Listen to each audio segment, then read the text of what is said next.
Iya, saya kaget sekali dan saya sempat juga down gitu. Saya harus tinggal di mana? Karena ini hanya satu-satunya yang saya punya. Tapi Ibu sempat tahu gak sih bahwa angkanya menjadi 7? Tidak tahu. Saya tidak tahu kalau itu pinjam di bank Bank juga nggak tahu saya. Di BRI pun saya tidak tahu.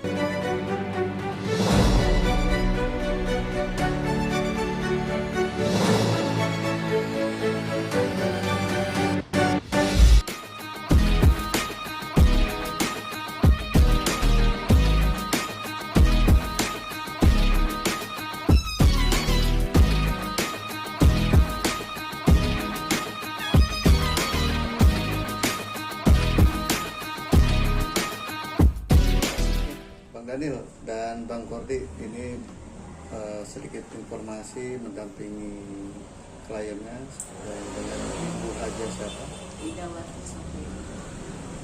Ibu Haji Idawati Sophia. Ini terkait apa Bang Daniel kalau boleh tahu? Jadi begini, boleh saya jelaskan. Ini klien kami awalnya hutang piutang dengan salah satu bank plat merah. Dalam perjalanannya dinyatakan gagal bayar, lalu beliau meminjam uang kepada perorangan atau founder.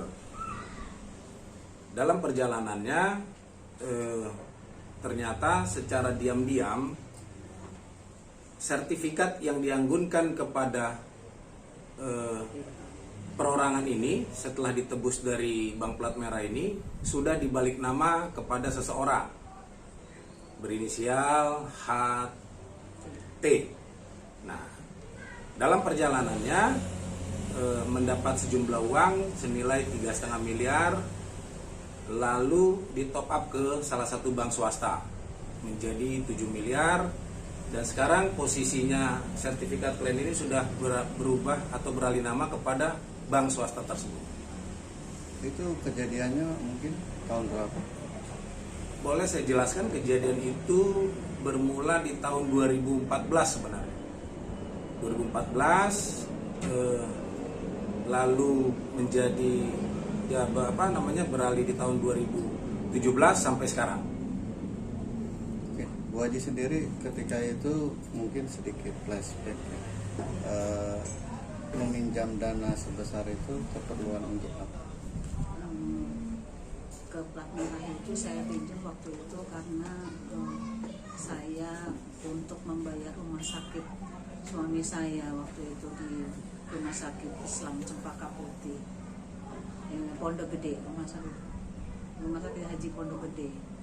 Itu suami saya dirawat di sana, operasi otak di sana kayak gitu, dan untuk biaya-biaya sekolah karena kami nggak ada pemasukan lain waktu itu gitu. Jadi saya cuma usaha dari ekspedisi waktu itu. Ya, jadi untuk keperluan itu dengan renovasi rumah, karena rumah saya atapnya mau ambruk waktu itu, dimakan rayap. Di sini di daerah sini ini banyak sekali rayap, Pak.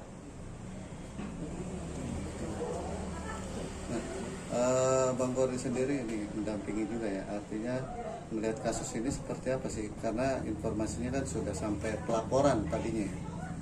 Baik, perlu kami jelaskan, kami dari kantor hukum Kaden Pangan dalam hal ini mendapatkan klien atas nama Idawati Sophia. Nah, dalam hal ini kita lihat hubungan hukum antara Idawati Sophia dengan Isanta Judi adalah hubungan hutang piutang sebenarnya di awal. Nah, setelah itu Isanta Judi diberikan kuasa oleh Ibu Idawati Sophia. Nah, pada prinsipnya kuasa menjual itu sah-sah saja, tapi setelah diberikan kuasa ini, niat si ibu ini adalah memberikan kuasa untuk menjual. Tapi ke depan setelah diberikan kuasa itu, justru Ihsan Tajudin melakukan penyimpangan terhadap apa yang menjadi tujuan dari kuasa itu. Jadi di sini kami sebagai kuasa melihat bahwa adanya penyimpangan yang dilakukan oleh Ihsan Tajudin dan CS itu adalah suatu perbuatan melawan hukum, dan kami juga sudah melakukan upaya-upaya, salah satunya adalah membuat laporan polisi di Polda Metro Jaya. Namun dalam hal ini berjalannya waktu, kami sangat menyayangkan laporan itu di SP2 Lit oleh penyidik Polda Metro Jaya. Artinya sudah ada perjanjian akta jual beli atau Jadi gini, dalam perjalanannya hubungan hukum itu adalah hutang piutang. Nah di sana dibuat ada kuasa menjual. Nah selanjutnya lahir dari kuasa menjual itu ada yang namanya perjanjian hutang, terus ada juga di situ surat pengosongan jaminan ketika nanti ada wan prestasi. Jadi perjanjian-perjanjian itu sebenarnya sudah dilahirkan setelah adanya kuasa menjual. Nah disinilah sebenarnya penyeludupan hukum itu terjadi. Sebenarnya kuasa menjual itu boleh-boleh saja, tapi sesuai dengan tujuan kuasanya. Tujuan kuasa itu adalah menjual saja. Yang boleh mengalihkan hak itu adalah para ahli waris yang tercatat di dalam sertifikat atas nama Idawati Sofia, terus siapa? Dian Kasiyati, dan satu lagi ada yang namanya Didi Haryogi almarhum. Itu yang sebenarnya berhak untuk mengalihkan hak tanah tersebut. Bang, mohon maaf deh, ini kejadian tahun 2017 ya? Peralihan haknya itu antara 2014 ke 2016. Oke. Singkat aja ya Bang, tadi kan udah diceritain sama si Ibu ya sebelumnya. Singkat aja deh Bang, runtutannya jadi sampai pada akhirnya sampai hari ini. Jadi Ibu minjem ke siapa, kenapa bisa ke sini, kenapa ada di bank ini, ada di bank itu, coba sedikit aja Bang. Bang Daniel boleh? Boleh. Iya.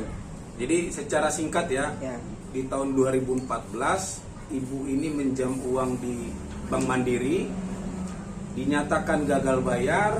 Ibu ini bertemu dengan founder yang bernama Ihsan Tajudin. Dalam perjalanannya ada mungkin niatnya mau baik, tetapi tidak baik akhirannya. Dibalik namalah kepada Haji Tholib. Masuklah barang ini, sertifikat ini ke Bank BRI senilai 3,5 miliar. Lalu di Bank BRI di top up lagi kepada si bank 7 miliar. Gitu. Oke, tadi kan di balik nama ya? Iya. Oke. Itu sepengetahuan Ibu apa? Atau memang tidak Ibu nggak tahu tiba-tiba di balik nama itu sertifikat atau seperti apa? Jadi gini, di balik namanya itu prosesnya melalui adanya kuasa untuk menjual. Oke. Itu proses itu yang dimanfaatkan oleh founder. Berarti bukan balik nama sertifikat ya, balik nama untuk Kuasa jual. Kuasa menjual yang diberikan oleh klien kami untuk si founder. Tapi kuasa menjual ini dimanfaatkan oleh si founder. Merubah sertifikat. Betul. Tapi kan biasanya kalau memang sebelum ada tanda tangan atau persetujuan dari keluarga kan seharusnya tidak boleh itu Bang ya? Harusnya seperti itu. Tidak boleh mengalihkan hak seseorang kecuali lunas dan seketika dan disetujui oleh orang-orang yang tercatat di dalam sertifikat gitu. Oke, ini kan berarti kan ada berarti kan si HT ya. KT betul. HT ini kan sudah melanggar pasal-pasal kan, pastinya kan. Ini yang Abang mau Ibu juga inginkan adalah sudah bertemu belum sama mereka, solusi seperti apa sampai pada akhirnya di SP2 Lit gitu. Nah, baik. Jadi perlu kami sampaikan dalam perjalanan perkara ini kami sudah mengkonfirmasi para pihak, terkecuali terlapor. Ada satu figur lagi namanya yang orang selalu Irjan. Nah, jadi ada Irjan, ada Haji Tholib, ada Ihsan Tajudin. Nah, kami sudah bertemu dengan Irjan dan Haji Tholib. Haji Tholib jelas mengatakan kalau nama saya hanya dipergunakan untuk proses pinjaman di Bank BRI. Ada saya rekaman. Dan kami juga sudah 2 kali bertemu dengan Haji Tholib. Dia mengatakan, saya akan buka perkara ini secara terang benderang. Karena saya juga dirugikan, saya juga korban. Itu pernyataan tegas Haji Tholib. Nah, sebenarnya dalam perjalanan ini sudah ada komunikasi antara Irjan dengan pihak Sibeng nih, yang sekarang pegang sertifikat dan sudah balik nama Sibeng. Sudah ada komunikasi. Nah, tapi kami berharap ada sebuah win-win solusi. Ternyata tidak. Dan upaya Sibeng itu pun sampai sekarang melakukan ingin memasang pelang. Tapi selalu kami halau lah. Oke, berarti kan di sini yang bertanggung jawab adalah HT dan si Irjan ini sendiri ya? Betul. Dari pihak abang-abangnya sudah melaporkan 2 orang ini belum, atau 3 orang ini yang terlibat? Atau somasi. Atau mensomasi atau melaporkan? Baik, saya tambahkan. Jadi target kami adalah sebenarnya si Iksan Tajudin. Karena dari kronologis awal adalah ibu klien kami ini bertemu dengan Iksan Tajudin. Sehingga target kami adalah ke Iksan Tajudin. Tapi sudah terkonfirmasi kepada Irjan dan Haji Tholib. Berarti sampai saat ini belum ada duduk tabayun bersama si Ketiga belah. Iksan ini ya, belum ada ya? Itulah Haji Tholib sendiri pun dalam perjalanan kemarin itu dia punya ide dan niat ingin mempertemukan kami semua sebenarnya untuk duduk bareng. Tapi ini belum terrealisasi. Begitu. Tidak ada yang menghalang-halangi 2 belah pihak itu untuk bertemu kan ya? Dalam artian ya membuka jalan aja untuk bertemu bertiga ini gitu. Kak, sebentar dikit. Kalau untuk bertemu yang terlapor ini sepertinya ngunci, Pak. Iksan Tajudin ngunci dia. Dan yang kami sayangkan, pelaporan kami di Polda Metro Jaya ini dari penyidik tidak ada upaya untuk mempertemukan mediasi Baik di kantor kepolisian ataupun di luar di luar. Iya, itu aja sih yang kami sayangkan. Oke, ini kan udah cukup larut-larut panjang ya, lama ya, sampai sekarang belum ada titik temu. Langkah selanjutnya apa yang sudah? Baik, saya coba mundur ke belakang sedikit ya, karena kita lihat mensreanya pelaku ini adalah mulai dari adanya kuasa menjual. Nah, selanjutnya setelah dialihkan maka dicairkan sejumlah uang di bank dan dijadikan sebagai agunan, dan hingga terakhir itu adalah limit 7 miliar. Nah, jadi kami sebagai kuasa hukum sudah melakukan dan mencoba bagaimana peristiwa ini supaya endingnya adalah mediasi, supaya tidak ada yang dirugikan. Namun dalam perjalanannya kita juga sudah melakukan upaya laporan kepolisian dan justru di SP2 Lid. Nah, dan selanjutnya kami akan melakukan upaya prapit. Itu yang pertama. Yang kedua, kami akan juga melakukan upaya gugatan di pengadilan negeri. Seperti itu. Bu, kaget gak Bu ketika tiba-tiba ada orang, Bang, mau sita rumah ini di kondisi ibu belum siap dan ibu tidak tahu apa-apa? Kaget sekali. Iya, saya kaget sekali dan saya sempat juga down gitu. Saya harus tinggal di mana? Karena ini hanya satu-satunya yang saya punya. Tapi ibu sempat tahu gak sih bahwa angkanya menjadi 7? Tidak tahu. Saya tidak tahu kalau itu pinjam di Bank Sibeng juga nggak tahu saya. Di BRI pun saya tidak tahu. Tapi apakah pada sebelumnya pas saat ingin menggadaikan kembali itu sudah ada pemberitahuan kepada ibu juga? Waktu itu pernah Bu izin dia, saya mau carikan dana dengan sertifikat ibu. Oh ya nggak apa-apa gitu, karena dia bilang kan uangnya mandek. Oke, saya bilang gitu nggak apa-apa. Tapi dia nggak kasih tahu kalau hasil di mana nggak kasih tahu. Dengan nominal segala macam itu nggak tahu sama sekali. Iya. Pada saat meminta sama ibu juga Bu, saya pengen menggadaikan kembali dengan nominal segini tuh nggak ada pembicaraan? Nggak ada sama sekali. Saya nggak tahu kalau itu sudah tergadai di BRI 3,5 sen, tidak tahu di Sibank juga saya tidak tahu, apalagi di Sibank dengan angka 7M saya kan amat shock, iya terlalu besar banget gitu. Sempat ada teror-teror nggak Bu dari pihak bank? Iya pernah sih bilang, ibu kan ini bukan punya ibu lagi katanya gitu, ibu seharusnya harus keluar, kan ini udah atas nama Sibank gitu. Bang, Iya. ya berarti kan ini kan tinggal berarti kan usahanya hanya dengan Sibank ya, yang lain sudah selesai kan? Kita anggap seperti itu ya. Untuk BRI sudah selesai, Iya. berarti hanya Sibank ya. Iya. Nah, Iya.